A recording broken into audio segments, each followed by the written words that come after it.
robotic delivery on her gets away with a disperse. Some damage on the best. Stone Shield prevents almost all of the Fearless. Right. Shadow keeps juking Real. The Real can't find the head. Shadow is still alive. He's fighting for his life. He's fighting for the championship. He's fighting for everything he stands.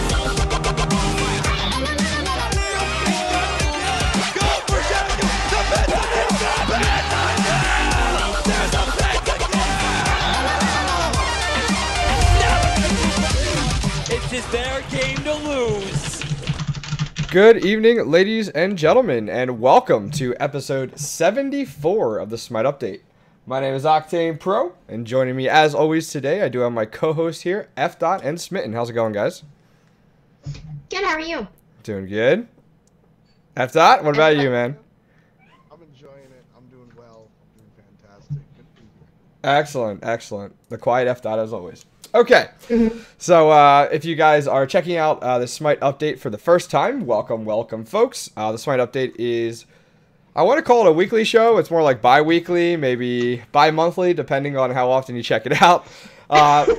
Depending on the schedule and when it actually occurs and whatever. Anyways, it is a community show that goes over a few different aspects of community news, eSports news, and then finally the latest patch and just kind of going over our opinions on it, things we've experienced, all that fine, fun stuff. So before we go ahead and jump in, I want to remind you guys that this is available on iTunes and also Android as an audio-only version. So if you guys are checking out the live show or checking it out on YouTube, the audio version is available out there. So please go ahead and take a look and check it out. So let's go around the table here, and what have you guys been up to recently in Smite? We haven't really had a chance to connect recently, so what's been going on? Let's start with F. Okay, we'll start with F. Oh, I'm F.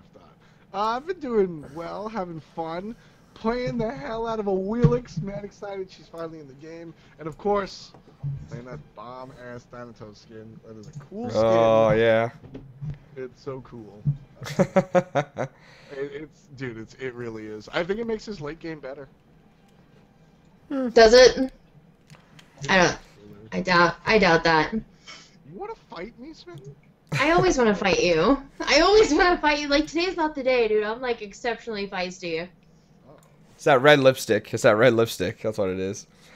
So, Smitten, what about you? What have you been up to in Smite recently? I've been seeing you throwing out quite a few videos on Twitter recently, so I've been hitting a decent amount of League. Yeah, actually, I've been on the grind since Monday. Okay. Getting myself back invested into YouTube. Okay, are you... So I actually took the week off from streaming, but I'll be streaming this weekend and tonight, but, like, I wanted to, like, take some time to really get down in the dirt. Yeah, so are you aiming for a certain, like, rank or something like that, or about a certain amount of time, or no, you're just kind of going with it? I just want to improve my play and my commentary. That's my main focus. Okay, awesome. Good for you, good for you. I played ranked. You played ranked? How'd that go for you? I played one game of ranked and we won. And then you stopped playing ranked? Yep. Well, because they offered, like, if y'all don't know, they offer, like, you get a special border that I'm not going to use and a Bakasura skin that I'm never going to use, but I need to have them. So I was like, oh, I guess I'll play some ranked. And I got a queue, took a trip to New Jersey, came back and was almost into a game because it was about 17 hours long. And I actually got in a game. It was 4v5, and we won because it was 4v5. It was a horrible experience, but I gained points, and I guess that's really what matters, right? So, I want to play a little bit more ranked, I really do, but streaming ranked kind of sucks when you're not, like, the best of the best. Yeah. Because when you watch Barracuda and Wolfie play ranked, you're like, oh, look, there's Zapman. What a cool game. And when you watch me play ranked, it's like, look, there's XX Hades Slayer 69 XX. I don't care. And so I don't really like interact with chat as much because I'm trying to play the game, and like I get like, you know, Sephiroth 420 on my team and shouting like racial epithets from Curse, and like it's just awkward streaming content. So, yeah. I don't know, I think I might make one night where like, hey, come watch me snore into my mic, be hyper focused, and talk to people I hate on the internet while I play ranked night. But in general, I just have more fun, and I think chat has more fun when I'm just like playing casual, building Heartseeker tier, and like blinking out of the jungle and other things that don't really work in real life. So it's sort of like a catch-22, because like I don't know, I want it, but whatever.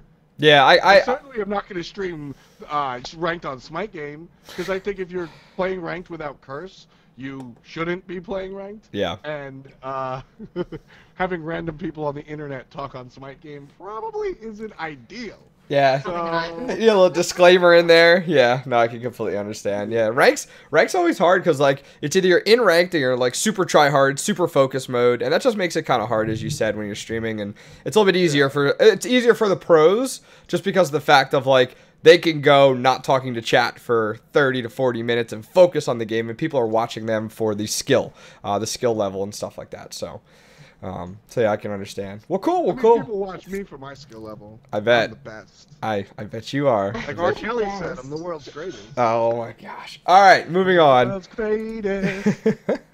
I'm that little. Okay. Thank you. For me, I've been playing a decent amount of Smite this past week. I did take a little bit of time off at the beginning of the week because I was sick a little bit, so I'm still recovering a tiny bit, a little nasally, all that fun stuff. What are you sick with? I don't know, cold, throat, chest thing, you know, that crap that you get in wintertime, you know. I mean, I had bronchitis a couple of weeks ago. Oh, yeah, that was way worse. That was way worse than what I had. It was horrible. I mean, like I talk to the point where everybody hates me, and I couldn't talk at all. It was awful. No thanks. It was fantastic. I got picked up from the airport, and like I get out the car, and my mom is like, "Hey, how was your trip?" And I'm like, I can't talk. And she was like, "Yes!" And then I was like, "I hate you. Shut up." And then I said hi to my brother, and I was like, "Hey, I can't talk." And he was like, "Yes!" So we would get along with your family very well, so that sounds good. But now I can, so. Yeah. So. Oh my god. So let's go ahead and jump into a little bit here. We're gonna jump into our community news, and one of the bigger things going on right now, within the community news and just within Smite right now is we're gonna go ahead and see Xbox One at SWC, which is super exciting. I know. A lot of us are super excited. Some people are like, I don't care, I only play it on PC. But for the diehard Smite fans that are excited to see the Smite scene grow as a whole, this is a huge step forward at increasing Smite's footprint in the MOBA scene and also within esports and growing it. So I'm excited to actually have a chance to get my hands on it and play it and see how terrible I am with a controller versus a computer. So it's hard. Okay, so you've had a chance when you were down there, I would assume. I mean, I also have plugged I got a controller right here, and you could just plug it into your computer and try right now. Yeah, but is the mapping the same though? It's custom mapping on PC. Okay, versus everything's preset, I would assume, to a degree. I mean, I don't know how they're going to handle that as far as Xbox is concerned. I don't know what I can say or not. But play it safe. Play it safe, bro. Play it safe. On PC, it's open mapping, and it's like, I don't know. Put it this way. We did some playtesting down in at Hi-Rez, and I was okay. Adonis was awful, and Gandhi was better on Xbox than he was on PC. Oh, what? Yeah. That explains a lot. Yeah. He's a controller, dude. He's a Halo player. He is the Halo scene, right? So that's really where it's at. My little brother will probably be good on the Xbox controller, but when I made him use the keyboard and mouse, he was like, does not compute. Why aren't the arrow keys moving me? And I said, you got to move with WASD, and he was like, why? Oh, and for a PC gamers, your mind just exploded. Are you kidding? Yeah. Yeah. Just okay. What?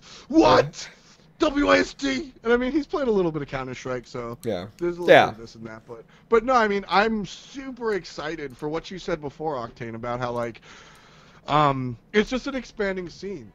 In order for the reason sports and League of and other games that are huge have such a giant like footprint, like 27 million people watching certain esports finals and 14 million people watching the World Series, it's because there's a lot of casual fans of these games out there. Yeah. And when it comes to like bringing the game to Xbox, one, you're just going to you're just going to open the game to so many people that have no idea about PC gaming. Yeah. Which is a huge deal. Like, the #1 game in our genre right now, League, if you talk to somebody that, like, plays Madden and Call of Duty and works at GameStop, they don't know what the hell that is. Like, there's a lot of people that just don't know what League is, despite the fact that, like, they sell out 80,000-seat arenas. Yeah, right. You know what I mean? And it, like, where Smite's at right now, it's getting popular. If you ask a PC gamer that likes MOBAs about Smite, they'll have heard of it. But if you ask your buddy that plays FIFA all day, he's gonna be like, what? You throw that on the Xbox store and they're like, yo, this game, I get to play a store, I got a hammer, I get to throw it at things, it's really sweet. All of a sudden there's all these people like bros or people that just don't care about PC games that at least are aware of it. They don't have to play it. And then when their little Twitch app on Xbox says Smite World Championship, $2 bazillion prize pool, they're like, damn, I'm not watching football today. Let me watch this game. Sweet. No, actually, like there are more people that watch esports than like all of the other sporting events almost combined. Yeah. Like we have more people watching esports than we do like say you watched Super Bowl. You watched? Did you watch the CBS spectator thing that they did? That was is that where you pulled those facts from, Smitten? No, I actually knew that prior. Okay. I didn't even know there was a documentary out. It's like it was like hey man, if I invest myself on something, I'm gonna know the statistics. There's CBS did kind of a thing on esports spectating and kind of went into it, and it was very much at a high level, which was like something you could show your mom or dad, and it was awesome. I thought it was perfect for what the audience was pointed towards, so that's a good point. But I hate to jump in over top of you there, Smitten. So thoughts on the Xbox One? More thoughts on that? I think it's really exciting. I know my friend Morgan Afterkill, he's a Borderlands, I've talked about this before, he's a Borderlands YouTuber. He's been nagging about being able to play Smite on a controller for a long time. Yeah. That's how he plays it. That's how he plays Smite. And I'm always like, he's like, what do I upgrade? And he's like saying like skills 1, 2, 3, or 4, like how we know them. But like for him, it's like A, B, like right trigger. And I'm like, I don't know. I have no idea what you're doing. Press Y, bro. Just press Y. But yeah, I mean, I have friends like for example, my friend SJ. I played like World of Warcraft with him, and by extension, like PC games in general. And then we grew up, and he went to college and didn't build another PC because he's like in college and like plays Xbox, and that's that. And he's like, dude, I see you doing the Smite thing. This game looks dope. I'm not building a computer. Sweet. And I was like, just wait. Yeah, wait. just wait. Like, him and his friends are really excited to play Smite because, like, they don't like League, but it's on their laptops and, like, sweet, you know? And he likes the MOBA, he likes the strategy, but he doesn't have a PC.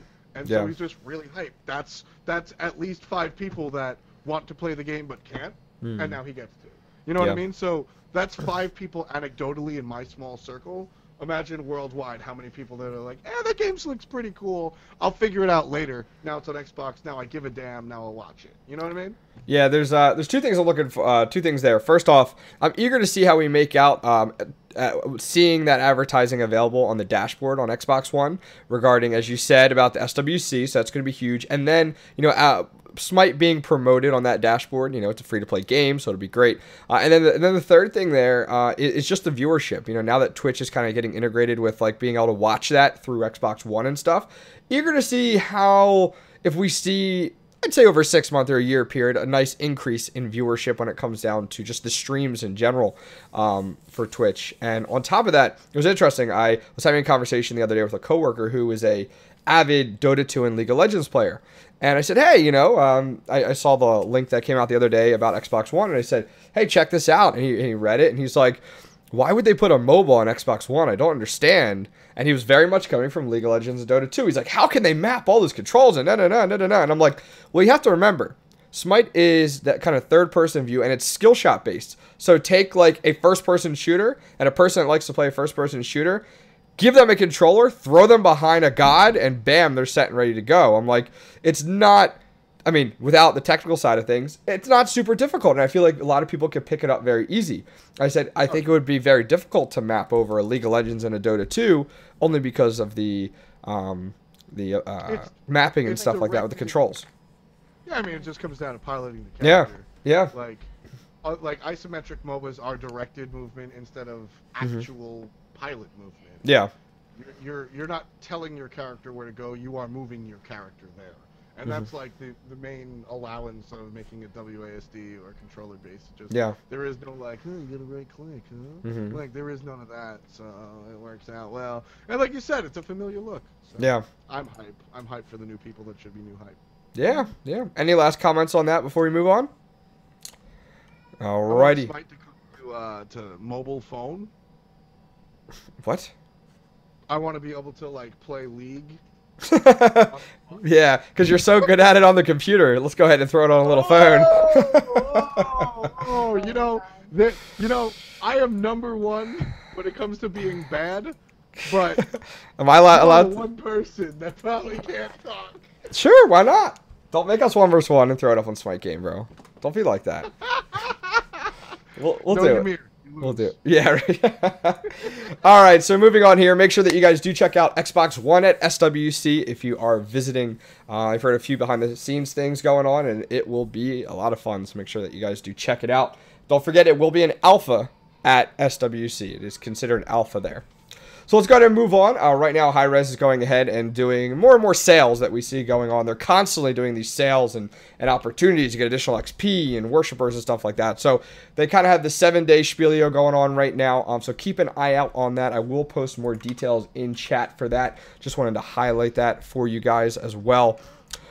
Moving on with our community news, and this is, you know, as I like to highlight a lot of the community stuff, the stuff that is not done by Hi-Rez Studios. And this is actually something that Smite Central has been putting on. It's called Professor Proxy. It's an article series, and you know, some people may. I've seen in the scene some people argue against this and don't like it. Some people are very happy with it and love these things. And you know, you can't win either way. But either way, it's great to have community members going ahead and putting forth this type of content. This type of content is awesome.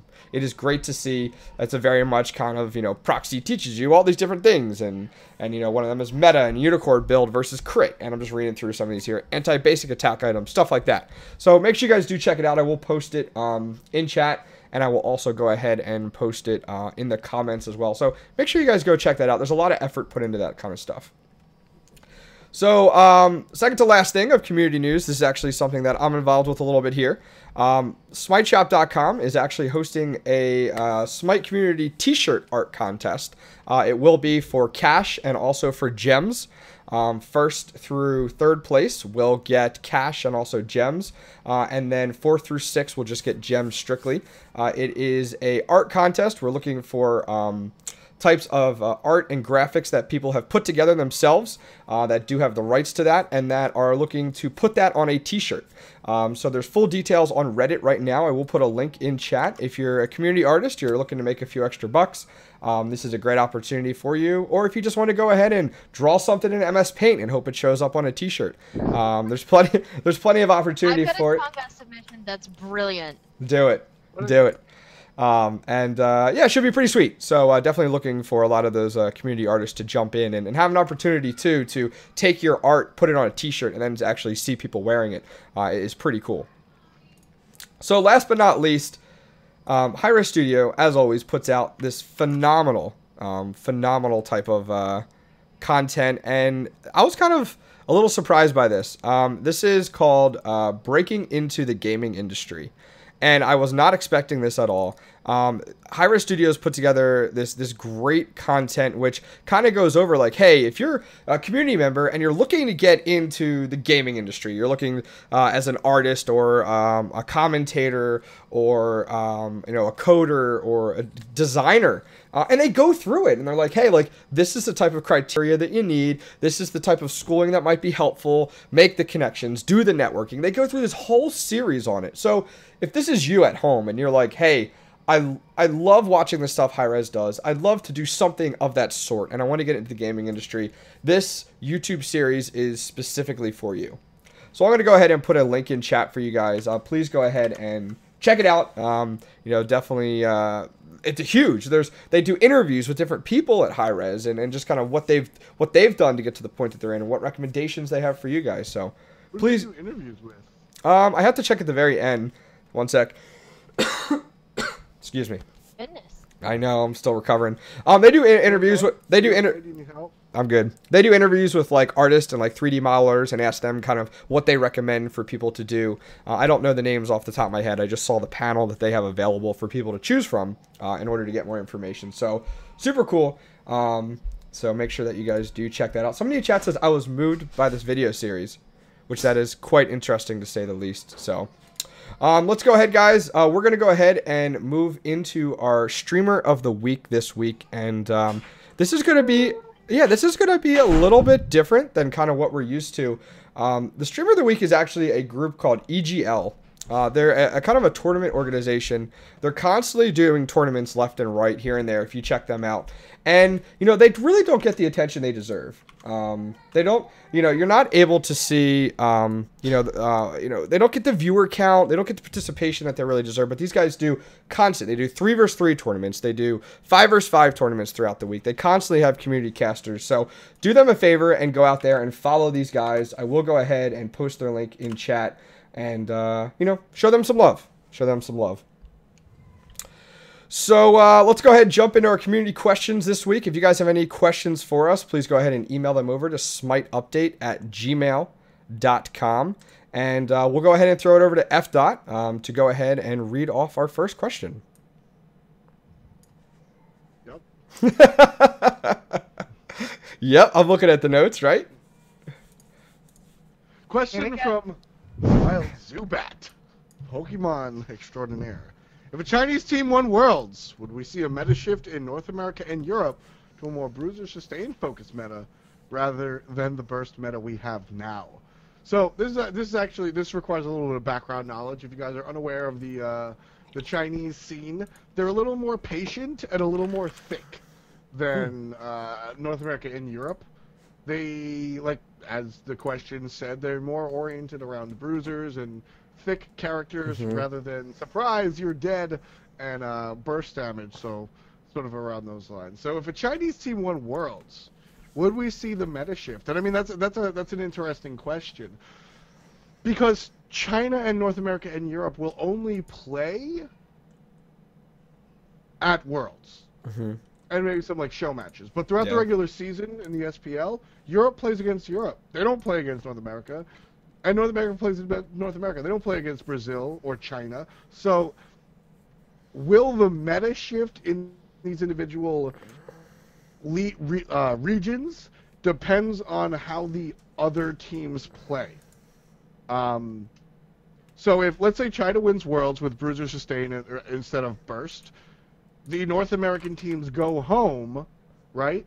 And they play their burst comps with circuits and stuff and everything like that. Yep. And the two teams that come home from Worlds are like, well, we learned how to play the Chinese meta, and they won, so that's what we're going to do. Basically, what I'm saying here is there isn't a correct or better meta. Metagame implies the game within the game dictating how your opponents play. So if China plays one way and North America plays a different way, China's meta isn't distinctly better than America's meta. Yeah. China's meta is good in where they're at. So if 6 out of 7 teams start playing... If 6 out of 7 teams in North America play... If North America plays rock and China plays paper, China beats North America in the finals. But why don't you play why don't why don't you play scissors in that end? Because you're restricted to North America. So Okay. metas are region specific, Yeah. and what works in one region doesn't translate necessarily to another region. It's not like, wow, they taught us something new and it's just strictly better, I must use it. Is it better in your respective region versus what the opponents are doing? You know, if you take a look at what Aurora does with highly aggressive supports, is a bruiser comp going to be good against that? Probably not. But if you look at what Chinese teams do and they all play like Yeah. bruisers and they're more patient, then that's going to work out. So I don't think that whoever wins at Worlds, I don't think that we will see a global meta ever evolve, because it's very specific to regions how metas come out. Metas evolve from counterplay. So we see a lot of anti-heal in North America because we play a lot of healers in the solo lane, whereas in Europe they play more bruisers and they don't need as much anti-heal. So those are two distinct different metas that don't necessarily impact each other. So it's specific to the regions, and I don't think any gameplay at Worlds will drastically globally change meta. Okay. Smitten, any thoughts there? I'm on the side of it's definitely possible. I mean, if somebody else is clearly outplaying somebody else, then you know what I mean. Like, I don't know. We may see changes. Yeah, But- I mean it. You know, F-Dot has a really good point there that he had commented on, where it's very region specific, and we've seen that over the past 2 years just with Smite in general, where you will see the EU scene all of a sudden pull out this meta where you see 2 people go in middle versus 1, and so it like shifts that up, and you see that work for a few weeks at a time. Or you see, you know, NA is always notorious for being hyper aggressive, whereas EU is at some points in time, you know, over the last 2 years has been very conservative and patient with a lot of that stuff, where NA has been very rush, you know, and then, you know, we've seen, as F-Dot said, out of China more recently, where in some games it's not uncommon to see a Ymir, an Odin, and Hercules all on one team, and which is kind of catches you off guard, because you're like, wow, like you got a lot going on there when it comes down to like your warrior. Better play Thanatos. So yeah, I can completely understand. So do I think it'll shift the meta? I think it would kind of add a little bit to it, because you'll get a lot of viewers and stuff like that, or even some pros that'll see it and be like, wow, that worked for them, let me go ahead and try that. But I think it kind of will fall off, and then, you know, the meta kind of sets itself back up, and, you know, so we'll see what happens. But good question there from the Wild Zubat. It's always fun to kind of theorize about that type of stuff. Smitten, you want to take the next one here? It's a little bit lengthy. You don't, so do what you can with it. All right. Question from Andrew. Hey guys, I just noticed a new mobile game UI developer ad on Hi-Rez's career page. What is interesting is the description. Hi-Rez Studios is looking for a highly creative and talented UI 2D artist and designer to join our development team. Come join the creator of the critically acclaimed Smite, Tribes Ascend, and Global Agenda as we explore games for mobile. This suggests that they're not developing a companion app, but an actual mobile game. I'm actually excited about this. Do you think it will fit in with any other current IPs, or will it be entirely new independent game? Honestly, I hope it's entirely new and independent. I'm not sure how you could do like a companion app for any of the games that we have so far with Hi-Rez, so it's really exciting. Yeah. Yeah. What do you think, F-Dot? I see you kind of biting your lip there a little bit, bro. Cool stuff. Cool stuff. Yeah. Since I don't know anything about it, I can comment on it a little bit more and just say I think it's really exciting to see them starting to reach into that direction. Blizzard did something very similar along the lines of they started to post things like this, and then they built a lot of things like the Armory for your mobile app and you know, stat lookups for mobile. So you did have those options available for like World of Warcraft and stuff like that. So it was a tool that that would allow you to you know, check in on some of these things when you allow them to go ahead and look at, you know, some of the in-game stuff. From what it sounds like, I think this person is correct. It doesn't sound like they're looking for a type of this access into Smite when you're not there. It looks like something completely different. I still want to play Thor at the bus stop. But no, I mean, real talk. I mean, I have no idea what's going on with respects to like what that is. On one end, you could be like dead on Sherlock Holmes, and they're like making. But on the other end, it might just be, hey, we want like cool looking ads when people play their mobile games. You know, it could be anything. Clash of Clans made $892 million last year. Wow. Maybe that's Was that it? Maybe that's something Hi-Rez wants to jump into. Because I want to make 892 million. Yeah, right. Yeah, right. So I mean, that's definitely possible, plausible, or something like that. But I mean, it'd be cool if it was Smite related, like sweet. But Yeah. it'd be cool if it wasn't. I really, neat. That's really my take on it, is like neat. I'm probably not going to play it. Like, I have one mobile game on my iPad. It's called Cardstone. Well, I have two. I have Cardstone, which I never play, and I have Healer: A Light in the Darkness, which I play a decent amount. It's a very good mobile game. Healergame.com. Not familiar with it. That's it. It's like the only like, I don't do mobile games, so like that's my opinion is like. You serious? Yeah. I don't do mobile games either. I mean, the closest thing was like a bunch of guys at work started to play a lot of like Clash of Clans, and I was like, sure, I'll play it. I'll try it out, and I tried it out for maybe like a month and a half, and then when I got a new phone, I was like, I'm not gonna reinstall it. So yeah, I mean, it's like Clash of Clans is like whatever. I don't care. Yeah. And then there's the ungodly Puzzle and Dragons game, which I don't care anymore. I'm clean, no P&D. No, but I don't know. They just don't do anything for me. But I understand that it's a huge market, and what all that tells me is that Hi-Rez is like an enterprising studio, and that bodes well for the future of Hi-Rez. Yeah. Anybody, and I'm putting this out there. Anybody thinking that a studio doing other things diverts attention from Smite they don't understand the way it works. Yeah, that's true. New people that work on Smite at Hi-Rez, or people that work on Game A at Game Studio Company, work on Game A. And when Game B comes out, they don't grab people from Game A. It's like two separate projects. Yeah. The Hearthstone dudes didn't come from World of Warcraft or StarCraft. Like, they're Hearthstone dudes. And that's exactly, so like, don't worry. This isn't like, oh, Smite is going to take off all the best god designers and make them, create Candy Crush too. Like, that's not what's going to happen, so don't worry. Oh yeah, I completely agree. Makes sense.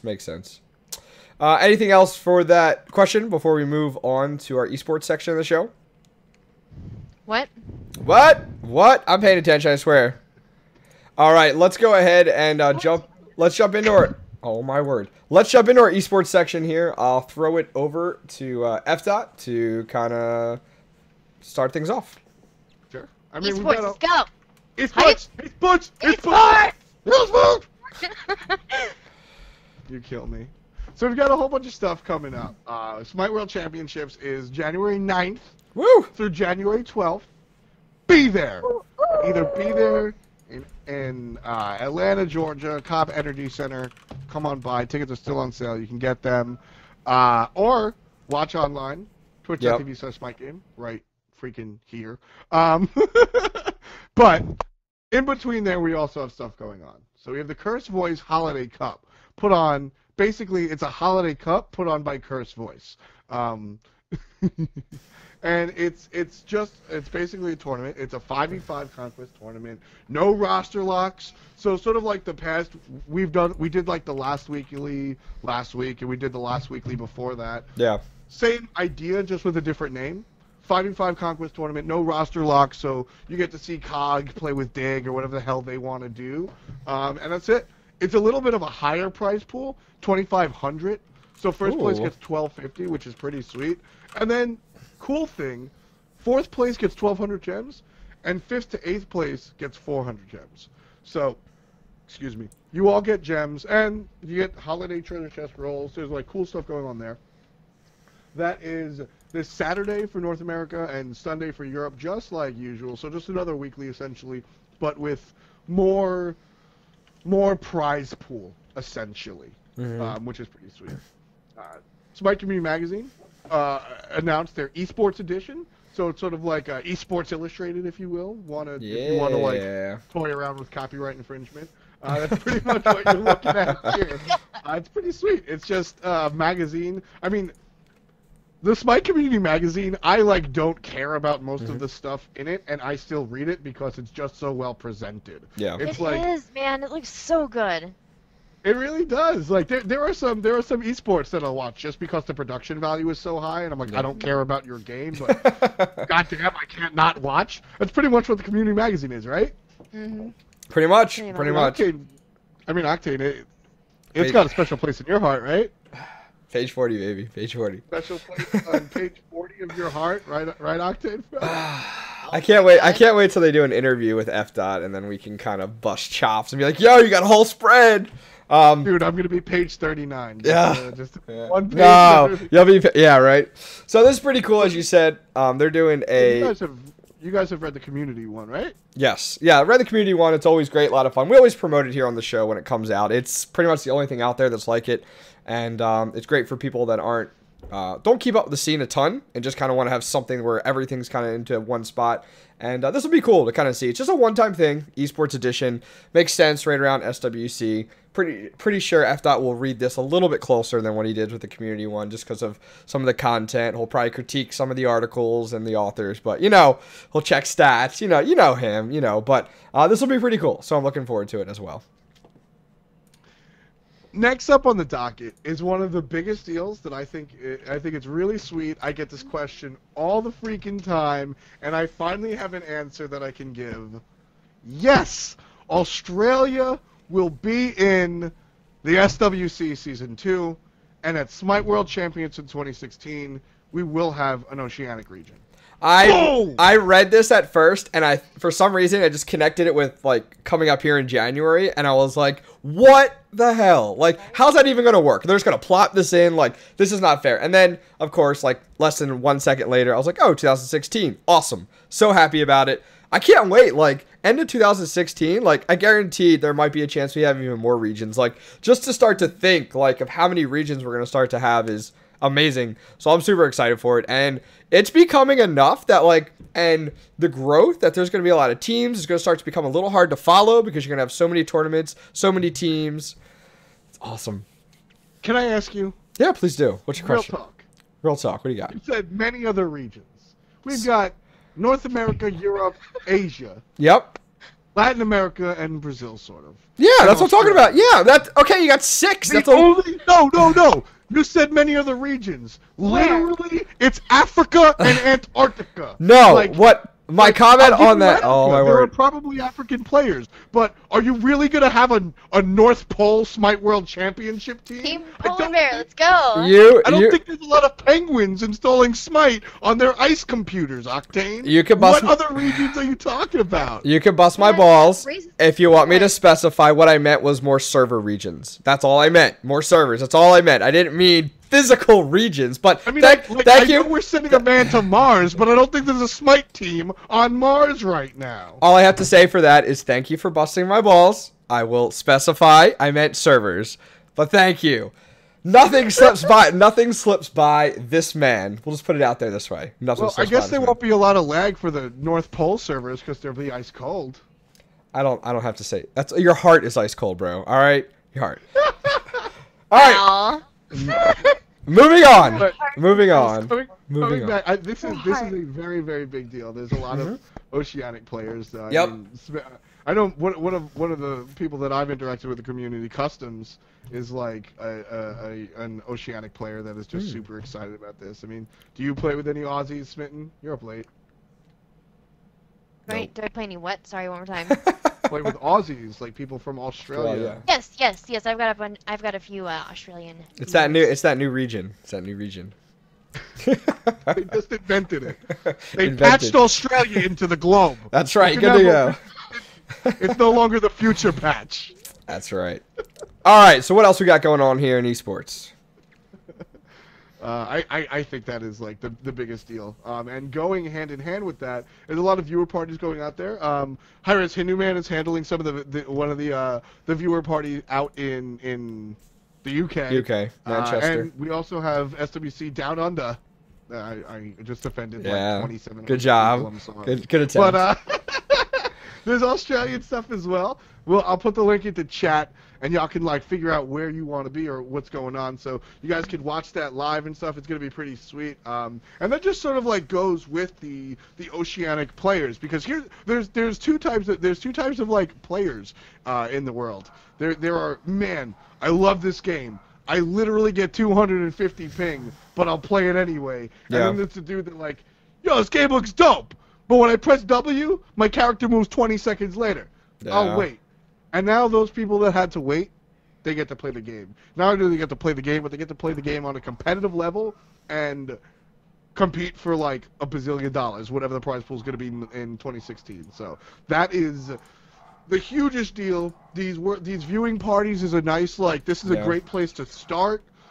Get the people that aren't familiar with the game because of ping issues. Now they get to be familiar. Australia and New Zealand are going to be having viewing parties. So, like I said, there's that link in chat. Yeah, totally. So that's my biggest deal, Octane. I mean, are you guys super excited about this? Because this is exactly what we're talking about with Xbox, but with an entire region of the globe that already has the game but can't play optimally. So, I mean, how are you guys feeling about this? Smitten, are you? I'm pretty excited. I'm excited about everything all the time, though. Sorry, I'm looking at all these the meetups around the world, man. That's amazing. Yeah. Are you looking at that article? There's one in Manchester, Barcelona, Melbourne, and Sydney, like Auckland, Berlin, Poland. Like, there's so many meetups. That's so cool to me. Yeah, I think it's really exciting to see this type of stuff develop. I'm really eager to see what it turns into.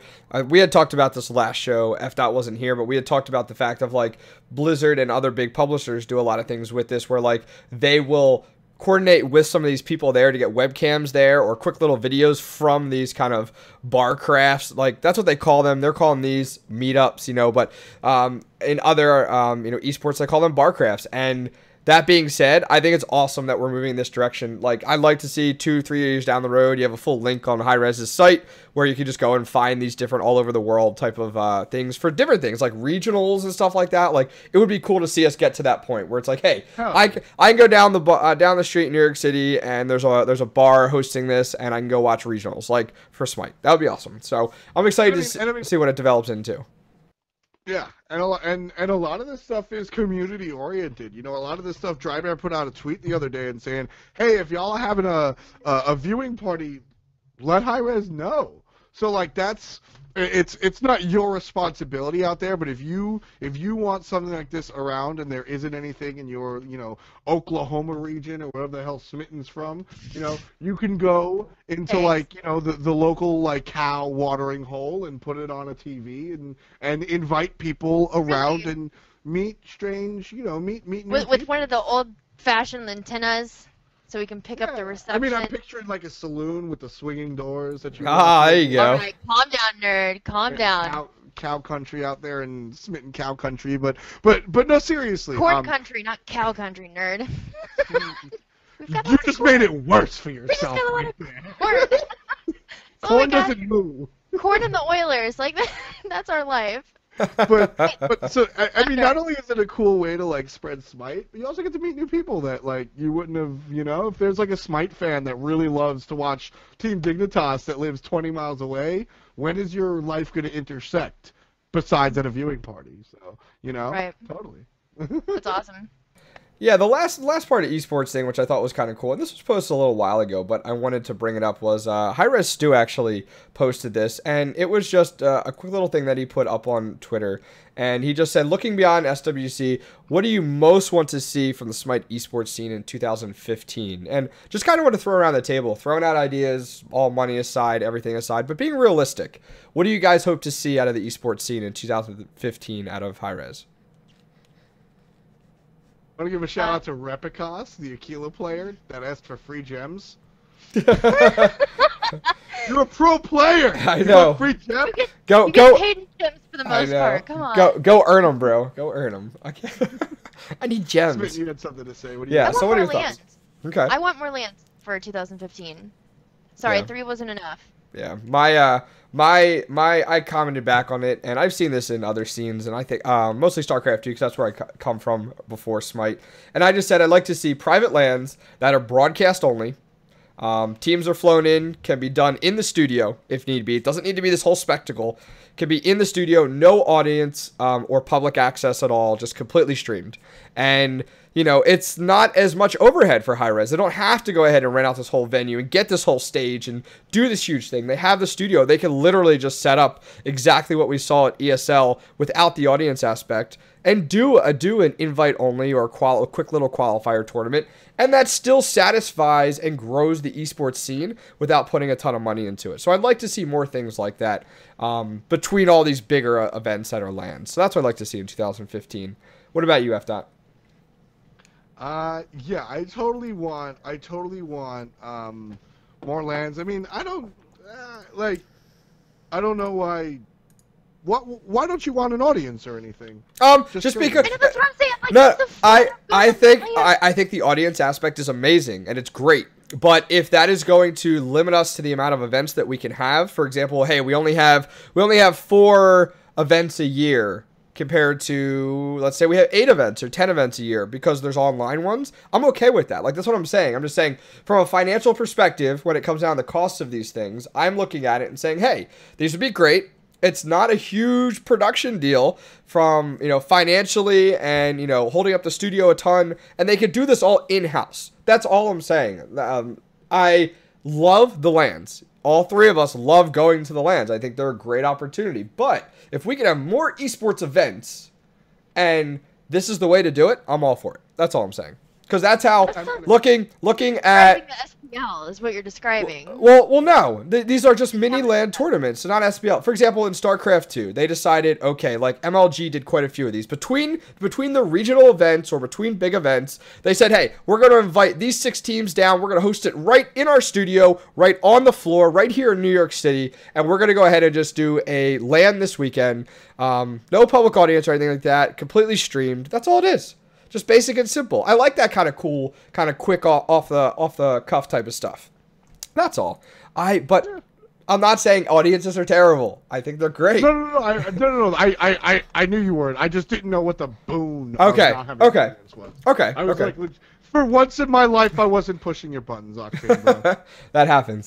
So I like legit, you know, that because that's a very interesting point. I wanted some background. Yeah. And I think that's definitely one of the more deeper thoughts that you know come into play because of the ripple effect of having an audience. You need to have like all the sort of infrastructure and stuff. Yep. I mean, so one thing that I really want, and as I see it, I'm echoing DM Brandon. Marketing. Please, like, I don't know. Where do you? I've been nagging about an ad campaign for the past 2 years. Now here's the thing. Where do you guys expect to see it that you're not seeing it now? Not that I'm arguing with you, but where are you expecting? Buses, like, where? Lots of buses and on yoga pants. Yoga pants. Yoga pants would definitely, be good. I would see a lot of advertisements if they were on yoga pants. Wow. That's I'm awesome. really proud of that one, by the way. That was pretty good. I was trying to think of something like that, and I was like, oh, he's got it. I was like, that's good. Maybe something like YouTube ads. I don't think I've ever seen a YouTube ad on like a video for Smite or anything. But if it's, I mean, like, there's so much that they can do with ads, man. So far we've said transportation. We've said other outlets like yoga pants, so merchandising in interesting ways. YouTube, you talked about. Is there any other places that you're like, this is where I'd like to see advertising for Smite? Well, here's a direct question to you, Octane. Sure. Hi-Rez too. What do you think of the TSM Invitational, which was a LAN but a small crowd? I thought that was great. I think that was good. I like that type of stuff. It's very if you could have more of those going on throughout the year, it would be outstanding. Now, granted, you are asking teams to do a lot of work for that, like TSM. Granted, they worked with Hi-Rez Studios, but I think it's more. I think he implied more about the format rather than like an individual team. Oh, I'm sorry. In that case, yes. A smaller scale LAN. I think that's pretty sweet. What I would like to see is honestly, I think next year is a little too soon, but ideally maybe the year after, especially in North America and Europe specifically, because the infrastructure is a little more robust in those two regions. To see a league where the majority of it is on LAN, I think that is my end game. Like LAN only type of stuff, and it progresses over a year period. Yeah, Okay. that's my end game, and Okay. I am a realist enough to understand that that's not going to happen next year or Yeah. the year after. Yeah. But I feel like that's the end game, and taking steps towards that is sort of like what would be really sweet. So we Yeah. talked marketing, and you asked the question, well, what do you mean by marketing? I Yeah. don't mean billboards on I-95 because nobody gives a damn. It's about reaching a demographic Yeah. that you want to reach. My grandpa, as he's driving to like find the nearest Hooters, he doesn't care about Smite on Twitch.tv. Like he doesn't, So like advertising, as far as like real advertising, is ads as they are on Twitch, on certain websites. That's all hunky dory.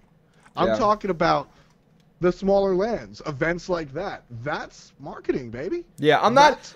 That's that stuff. So like if we could see some sort of like community stuff or things like that, or events essentially, because Yeah. events are what draw people in. Online tournaments are really cool. They're really cool. But let me ask you this. Mm-hmm. When you turn on Twitch and you see, like, I don't know, take a game that I know that neither Smitten nor Octane Pro are interested in World of Tanks, right? If you see a World of Tanks online tournament, are you going to click on it? Probably not. Mm-hmm. But if you see like World of Tanks live LAN event from Orlando, Florida, from Nickelodeon Studios, Orlando, Florida, you're like, yeah, let's see what they're doing. That's pretty cool. And you click on it. You might not stay, but you're checking it out because it's a live event. I think live events are the lifeblood of esports because They really are. crowds. And I don't care about Apollo on Team Dignitas. I care about Zapman. And when you actually get to see the player live and in person, that's really what draws me, and not just me, other people, non-esports people, like to see real people. And so live events are difficult, and there's a lot of like realities that stop these things from happening. But all in all, I think more live events is really and truly the #1 way, not just for community interaction, but also marketing, also just revenue. I think that live events, as difficult as they are to pull off, and experimenting with smaller scale live events like the Team Solo Mid Invitational and what Octane Pro said, maybe completely, I'm not vibing with completely closed off to the public stuff, but smaller scale events to the point where the reality hurdles that need to be jumped to put on a production like that go from this amount to this amount. Yeah. That is a very, very interesting place to start looking for the future of Smite. Yeah, I mean, when I'm touching on a few of those things that you talked about there, when we talk about like those the TSM invitationals and stuff like that. Those are great examples. They're not huge. They're not gigantic. The cost, your upfront cost for TSM or Hi-Rez, whoever it was, is not through the roof. I mean, you're holding it at like a gaming LAN center, and those are the types of events which I think are great, and they help to boost people's interest. They're a little bit more interesting. You'll see a little more viewer numbers than just like your weekend SPL tournament or something like that, or during the week, or whatever. So it is a little more exciting, where you get to see the players like stand up, turn around, talk, do interviews, kind of like the ESL, very similar to like the way ESL things and NA regional did it, where you kind of get a little bit more interaction. Hindu Man did the best he could with the TSM Invitational on the equipment there, but that's a good example of what I'd love to see more of in that atmosphere. You also commented on more LANs and more LANs qualifying for LANs and being like a whole LAN league. And not that like I'm saying MLG has done things great or that they're doing things great right now. We all know about MLG here and there, but what they did do for some time is, and with StarCraft 2, is you would go to this LAN in Columbus, Ohio, for example, you would play, and then if you placed in the top 3 or whatever, that then qualified you for Dallas in like 3 months. So that would like continue on and on. So it would build up throughout the entire year. So it would, exactly what F-Dot's talking about. That stuff is super cool to watch because it's great to see teams advance over a several month period of time and go to all these events, and the live crowd is there. So I do agree there's some merit behind that. That's also how Capcom does things with Street Fighter and the Capcom Cup. There is virtually no online play for that. Okay. What happens is there's a bunch of local tournaments, and you don't have to go to all of them, but each, your tournament winnings accrue, sort of like Challenger Cup. You get seed points, and then at the end there's an invitational, the Capcom Cup, and based on seed points, y'all get invited. Is that like the infrastructure of those two leagues, both the MLG stuff and the Capcom stuff? It's a different setup. It's a different structure, and frankly, I like SPL structure better. Okay. I mean, at the end of the day, the perfect solution is traditional sports. Sure, Like sure, teams have a homeland center, and y'all go travel every single game, but the distance we are from that reality is a couple of years at the very least, you know, like, Sure. But, you know, it'd be perfect if, like, the San Jose Cognitive Gamings would fly to the Florida Dignitases, you know, that's and, you know, play their games there and home team away. Like, that is, I feel, the ideal. Okay. I feel like that is the ideal. And taking realistic steps towards that ideal, I think, is the best way possible to really, like, expand Smite. And I think the first step is more live events, because that draws people in bigger than anything else. I mean, even me. It's an event. Exactly. You know what I mean? It's an event. It's like pre-planned. There's a lot of work that goes into it, and people want to see that. They want to be part of something. You want to be part of an event. So I think that the more people you can cram into an event, like, the better, in my opinion. But I'm an extrovert, so I don't know. It may not work out for some of you, but I mean, I definitely agree. I mean, it's just like somebody like me, who I like. I have feet in both the super nerd esports gaming world. Obviously, I'm like wearing a Cloud9 shirt and an ESL hoodie right now. But I also like go to Sunday Funday at the bar and talk the Ravens football with my friends. You know what I mean? And am I going to tell, like, my buddy Mark, who, like, eats beer nuts and watches football, about, like, the cool qualifying online tournament? No. I do. But, like, the SWC live, I will tell him to turn that on. And he will be like, wow, look at all these people, and it's a cool event, and check out this stuff. And it, like I said, outside people can be brought in by live events, whereas, like, two guys with a green screen talking over video game characters don't exactly grab people that aren't numero uno fans. Sure. And I always preach grabbing the casual fan. And I think live events are the perfect way to do that. Yeah, no, definitely, for sure. Anything last to comment on just kind of what we're imagining for the Smite esports scene in 2015? I mean, we could probably talk about this for hours and just kind of throw out ideas. I mean, all right. Talent, just talent. That's what I'm. That butterfly effect is why I've been so hyped for Xbox Smite since the day I plugged in my Xbox controller and realized that there was native controls. Okay. When you plug your Xbox controller in, I downloaded the game a year and a half ago. It works. That's it. Like, it just works. Yeah. And I said, obviously they're planning Xbox. I can't wait because of the butterfly effect of those people. You're gonna get people playing Xbox. You're gonna get people interested in the game. The top echelon will move on to PC because it's more exciting. People will find out about the game, and we will just have more talent. You know what I mean? Like, people always talk about. I talked about this yesterday on my Smite game stream. The question was from the crowd: do I want to see more brands, more fanatics, more Na'Vis, more organizations? Okay. Yep. Exactly. And my response was, I would rather see the talent come first and attract those brands, because then it's raw, then it's real. The WNBA, nobody cares about.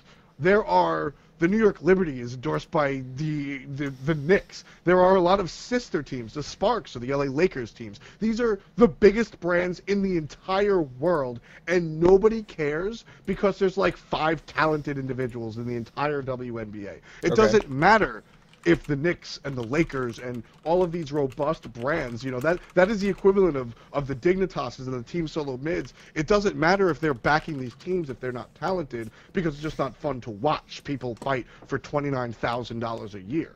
But when you have these talented players in Smite, and that alone is exciting, then the brands will come by themselves. So raising the talent level of the crowd is my first priority. Getting a bigger pool of players lends itself towards that, and us as a community can do the same thing. Shout outs to Trendkill. I mean, he's doing it for Hi-Rez, not necessarily as a part of the community, but things like Know Your Enemy, where it shows players the small ins and outs of the characters. This is how we as a whole get better.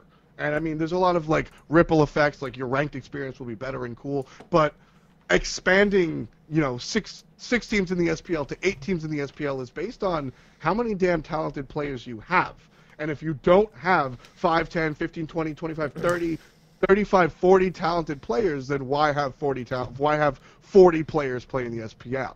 So it's all about growing the player pool and the player skill level, and I think that is what will come of all of these things that we just spoke about. So I'm really excited for the future just by the things that are already happening, and like I said, if I get to plant my seed, more live events is definitely my 2 cents. Yeah. Okay. Well, cool. I mean, this is a good topic. I'm kind of happy to see like Stu just kind of put it out there because it's always great to get community feedback on that. That's something I hope Hi-Rez sticks with moving forward, years to come, regardless how big they get. So let's go ahead and move into the patch that just came out this past week. We're kind of going to brush through it, kind of go over.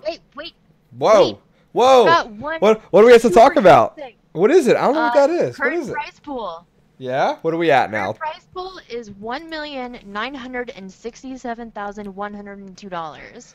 Did I see somewhere that it went up like $150,000 in one day or something like that? Yes. Insane. Like, Yes, you did.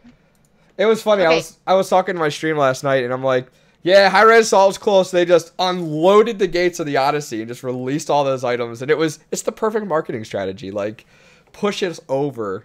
You know we're gonna get there. You know we're Okay, getting like- The beautiful thing about it, though, Yeah, I know. It's like you see it, and I'm like, I don't blame them. It's a good idea. I like it. And I really feel like, and I mean, sure, it was fantastic marketing, but I really just feel like the people at Hi-Rez were just like, these skins are so cool. Everyone just needs them now. just get them out.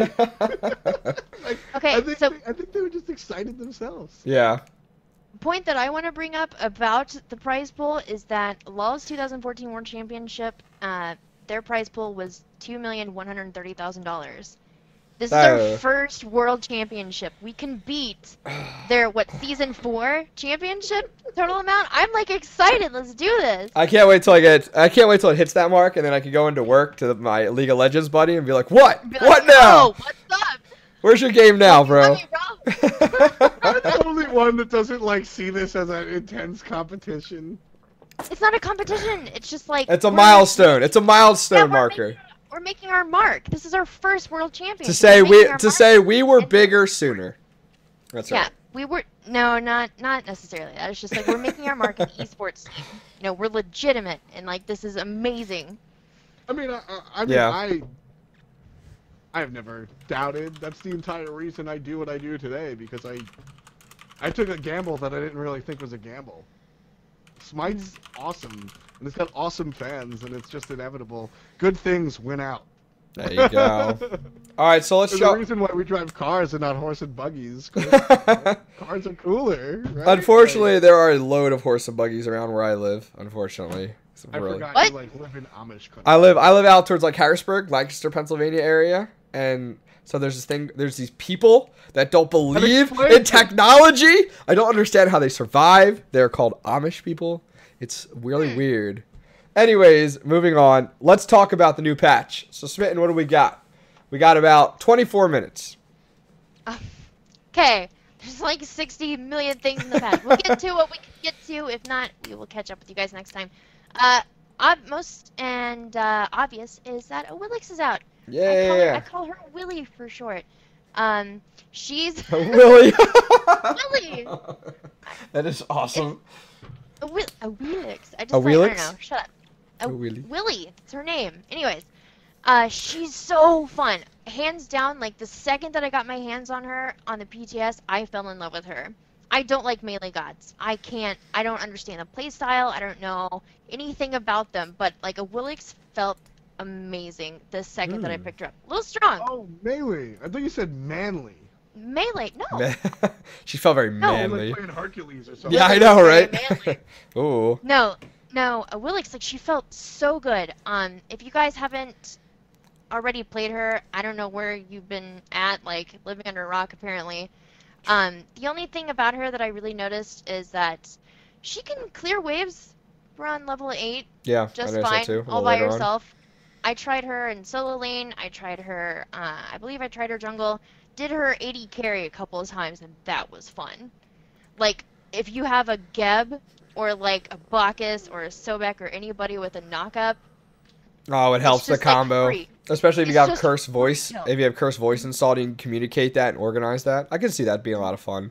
It is incredible. It's Stop actually putting weird stuff in the Hunter lane, Smitten. Yeah. Stop doing it, Smitten. F-Dot's like, stay in jungle where you belong. Stop doing it, Smitten. Put mages and hunters in the Hunter lane. That's it, Smitten. So, hey! I can't, like, you gotta explore all possibilities of a Dude, guy. I'm just so tired of running into, like, I'm gonna be ADC, and then at the last second they lock in Sobek, and they're like, trust, and then they go 0-9. Like, stop. Yo, you'd be a believer if you saw my Hades best out lane. Oh, Just saying. word. It actually works. And it's stupid. Okay, Don't anyway. try this at home, kids. Back to Willie. Willie. Let's go over her stuff really quickly. Sure. Her first ability is a Panther. She gets a mount in game. You get to ride her around. You can jump with her, which will put it on cooldown, or you can right click to just hop off, and then you'll still have that up. It does cost mana every time you press your one key, so it's not like you can just constantly be on that thing without running out of mana.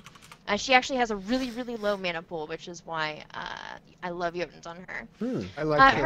I like to ride the cat. I like to ride the cat. The kitty. Run around, and it's really cool. You like I to wish ride it was the a cat dog. now? I wish it was a dog, because that's Oh my God. the best animal. But I gotta admit. What if there was a Mowgli skin for her? You know what I mean? Where she like rides a wolf instead of like a panther. Oh, I word. just, Whatever all I know it is I is. was like, this character looks fun, sweet, and then I pressed 1, and I was like, I'm on a cat! And that's all I said for the next 30 minutes. You pull up the stream pod. Like, all I said was, I'm on a cat! It was so much fun. If you haven't gotten to play her, just do it. I'm sorry, I just get way too excited about that ability. You can keep going. Okay. Her number 2 is amazing. You hit a target a couple times, and then you press 2, and it like leaps you back behind a target in order like to set up your combo appropriately, which is her 3, then her 4. Because if you use her 3, which is Suku's Spirit or something like that, it goes through targets, and if you hit somebody from behind, it knocks them up, allowing you to set up for her ultimate, which is Gravity Surge. If you use that while they're knocked up, you'll actually like pull them towards you. Which is so cool. It looks amazing, especially when they're mid-air. It's like, you know, I've felt juggled before in my days playing Smite. Like, I've felt being up in the air for 8 seconds, but like this is just like, it's amazing. Okay, that's it. That's Willie. Go try her out. She's out right now. You can get into a practice match, get into arena, do something, go play her. We have some amazing new skins out, and that's the reason why I wanted to talk about this. Let's not talk about the first one. Let's not talk about that. Let's not talk about it. It's Archon Thanatos. It's like so when they were voting on these things, F-Dot was like, "This is the best one. This one's gonna win." And I was just waiting for the "Hey Octane, told you so." Where was your? I think I liked like the Dark Lord one or whatever. And that was the one I liked or whatever. Oh, right, I completely forgot. Or the robotic one. Octane, told you so. Where's your Dark Lord? I know. That or the robotic one I really liked. This one was okay, but now that I've seen it implemented, it's badass. But I was just like, it was okay. It was okay. It's okay. It's okay. It's not just the skin. What I love is the concept behind the skin. Yeah, the mechanic. Of, like your character changing over the period that you're in a game. Like that's the part that I'm excited about. Like there's so much that can be done with that, and Hi-Rez is gonna make a lot of money if they continue to like produce skins with that with that value. It looks amazing. It does look amazing. It definitely. Okay, I will say, Hi-Rez, you've now started to set the bar over the past 8 weeks, 9 weeks, whatever. Right? You've started to set the bar in your skins. So I don't even know if they are even willing to go back to those like recolor skins. Like, oh, let's take Odin, turn him green, ta-da! Like, I mean, there's gonna be a color for all the gods. I mean, one of my favorite things is that this Thanatos skin is, a lot of people look at it like sort of backwards. It's not a skin that you got to spend $100 for to get. It's a skin that you don't buy. and it is a gift for like supporting the esports scene to like the nth degree. Like it's a rare skin because it's how many people have supported the Odyssey the whole way through. Yeah. And because of like it's a legitimate thank you. I mean, think about how humbling that is. You make a game that you like and like that you enjoy because it's your creation, and like tons of people play it, and that's pretty sweet. But now you have people that are supporting it. Just every single thing that you could possibly support with, people are putting it out. That's like a very humbling feeling. So Archon Thanatos is one of the most intricate skins we've seen. It's dope because like you're worth it. You know what I mean? It's like, thanks, bro. Yeah. So I don't know. It really feels like a gift as opposed to like, here's Hebo with a funny voice and now he's purple. Like it really feels like a cool like thing. We actually give a damn, and I really feel that. And that just sort of goes with a lot of what Hi-Rez does. I kind of just feel like they give a damn, and it's just another like page in the history books. I'm really excited. Sure, me too. The skins that they came out with this patch have been much better than the skins that they've been coming out with. Like, they hit us with, like, 3 hardcore skins.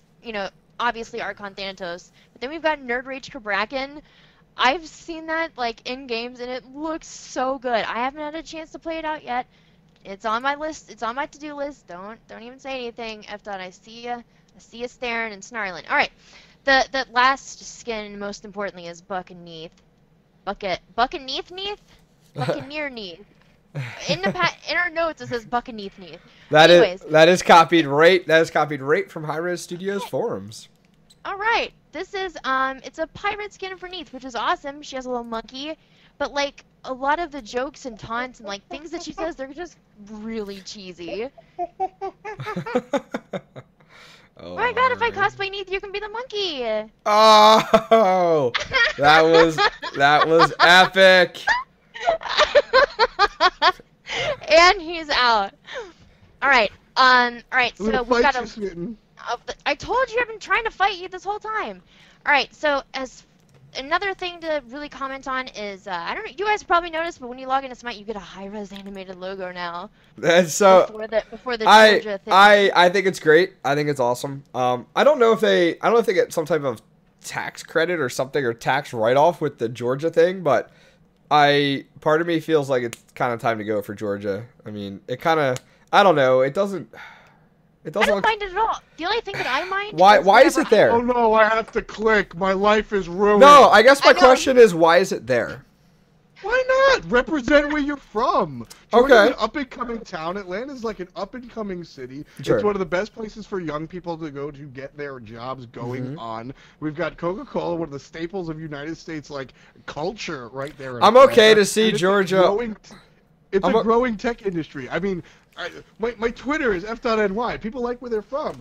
Hi-Rez should like being a part of Atlanta. I'm okay to see it on the splash screen, on the little splash screen when you first load up Smite. I think it's appropriate there, along with the other icons that they have there and stuff like that, like the Alienwares there and stuff like that. But I just don't know, unless someone can tell me why it is exclusive that when you launch Smite, you get this Georgia advertisement. Versus, I like now the Hi-Rez is there, but it's like, okay, Hi-Rez, that disappears. Now we get Georgia. Breaks by putting the Georgia thing up there.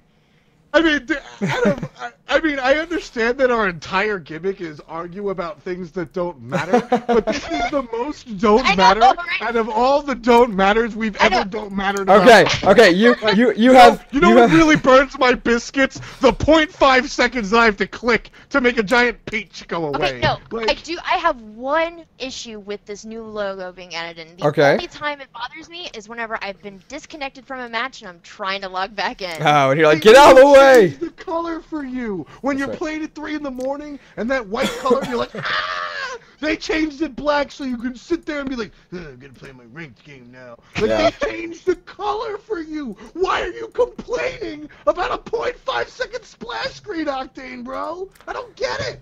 Octane, bro. If now someone said it's because of a tax break, and if that's the case, I'm okay with it. I didn't say it was a problem. I just wanted to find out. I just wanted to know the reasoning behind it. That's just what I heard. Oh, okay. I've seen it in other areas too. Not necessarily games, but I'm pretty sure it has something to do with taxes. Anyway. Okay. So the next god we're going to talk about for balance updates and fixes is going to be Ao Kuang. Ao Kuang finally got a nerf, man. It is the happiest day of my life. I can't tell you how annoying he was. It was awful. So basically what they changed on him is that the magic power scaling on his 2 has been reduced from 30% to 28% per dragon. Doesn't sound like a lot, but it does make a difference. Per dragon. Yeah. He actually has to chase you more now. Like before, he could just like 2 you and then just turn around and run away. Like a little more commitment. Yeah. Yeah, you actually have to like get up close and personal to people now, which I love that they changed. Let's see here. Next god, most importantly, my favorite, Nox. Nox got a huge bump. She's so strong now. It's absurd. So good. She's so good. Yeah. Oh my god. She feels right. She feels like she should have whenever she should have when she was released. Yeah. You know what I mean? Like this feels perfect, to be honest. They changed a lot on her. For a while there in the PTS though, her first ability, her shield, actually was bugged. So like you'd press 1 and then if you took any damage you'd be immune to it, but for like 5 seconds or something stupid. So if you're in arena and you're up against Ares Chains Flames and then his ultimate, I mean, that's soaked up a lot of damage. That's so funny. What? You just don't die. I know. It'd be hilarious. I would like this is why I don't play PTS, folks. Just because like that, I would just be mad Nerd the rage. whole time. Like, sweet, you are invincible. I don't play PTS. Why? Because people like you can do it for me. And then when it comes to wow, people like you people, can do it you for me. people. No, I'm putting you in a good crowd. You and DM Brandon and all these intelligent players. Now he's fluffing it up, Yeah, he is. That's nice backpedal. We saw right through that. Excuse me? It's not a backpedal, it's a strafe. Okay, alright. But no, I mean, I'm 100,000,000% with you, Smiters. I love the direction that Nox went in. Did you call me Smiters? Smiters. No. Yeah, he did. Basically, yeah, he did. The god came out, and I mean, I spoke to the designer, and the mentality of Nox was a counter pick, a control mage, and the first implementation just didn't do that. Like, she didn't counter. She countered, but it didn't really control anything. And unfortunately, first. It didn't work at first, and then while they were figuring it out, they were just like, "Here's a whole bunch of damage, so people actually play you. Do that, bro." And like, that was a band-aid, It was just a band-aid. All I wanted to see was damage go down, control go up. That's exactly what she has. Now Nox can sort of like be in the middle of the stuff, and do what she's supposed to, right? So I mean, so you played her a lot on the PTS Min, right? Like you did learn ins and outs. Actually, I think I ended up playing more Nox than I did Willy. Yeah. Because to be fair, it's another new god. It really is. She's completely different from how she was before. The thing that I'm probably most impressed with is her ultimate. Instead of like ulting somebody prior to this patch, you would ult somebody and then you'd have to chase them down. Yeah. Like you would have to like make sure, just like Aphrodite, you'd have to make sure that your link was maintained for anything to apply. This change to her ultimate has completely like changed how she's played. She can now hit up to 3 targets. She doesn't have to be next to him, and there's a guaranteed stun at the end. Guaranteed stun at the end. It is so good. It is so good, especially whenever you're in like fire giant fights or like objective fights, and then like you've got some people trying to get away, and you just like hit 3 of them, and they're stunned, and then your team just takes care of them. It's amazing. I love it. Next change is Serket. Serket had her Cobra's Kiss. I don't play much Serket. Her Cobra's Kiss that's her the one that taunts them, right? To like hit other people, right? Okay, yeah, that's been reduced very marginally. Vamana got a strange change. The physical power bonus. That rhymes. Maybe I did it on purpose. No, you didn't. Stop lying. I don't know. I don't understand the Vamana change. I felt like he was performing like he should have. You know what I mean? Like, Bruiser does lots of damage, absorbs a lot of damage, but I'm not really sure why they felt the need to reduce. I mean, basically, late game, you would just left click the entire team.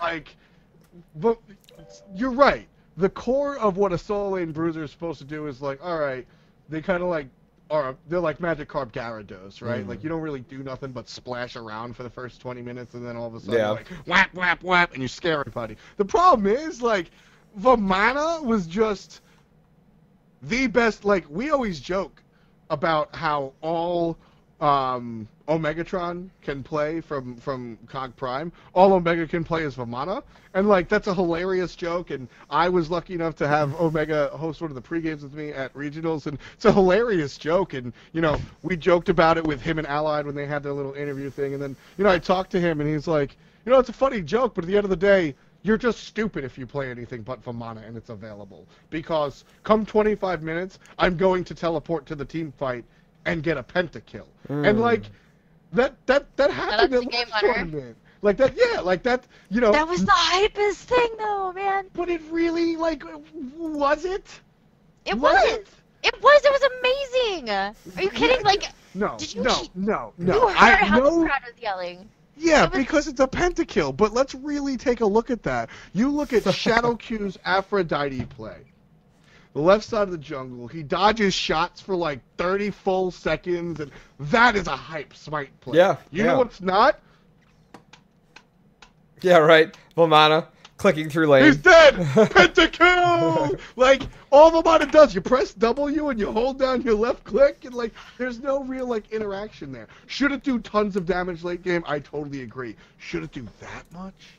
Yeah, it was a little much. I think this adjustment was due, and they could always adjust it back. But I mean, I think we'll still see him be as insane as he is. It's just, you know, not going to be as much. So yeah, what else we got? Speaking of people who are OP. One of my favorite. Go ahead, sorry. No. I was moving on. What are you gonna say?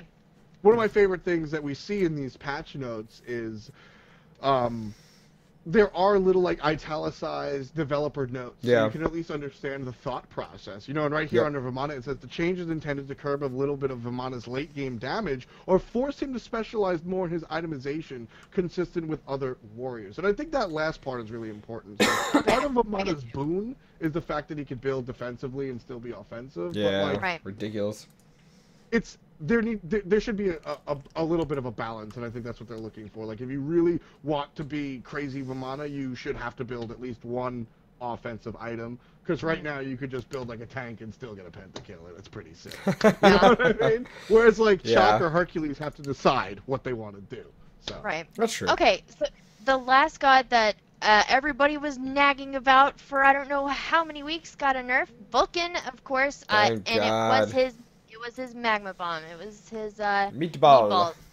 that finally got nerfed. It no longer stuns when you're knocked up. The range was reduced, and now there's a ground targeter for where it lands. He still does damage. Don't get it twisted. He still does ridiculous damage. Yep. I actually was in a game against Hi-Rez Kelly the other day, playing Vulcan lose? solo. I never play Vulcan. did you lose? Yeah, because my team, It's always the team. It's always the team. my Stovek didn't buy Hawk 3 until 31 minutes into the game. It was an hour-long game. Matchmaking sucked. Can't believe it. Nah, it was fun though. Why But he don't still you join the doesn't pros with on their? Never mind. Not even gonna get into it. Okay, cool.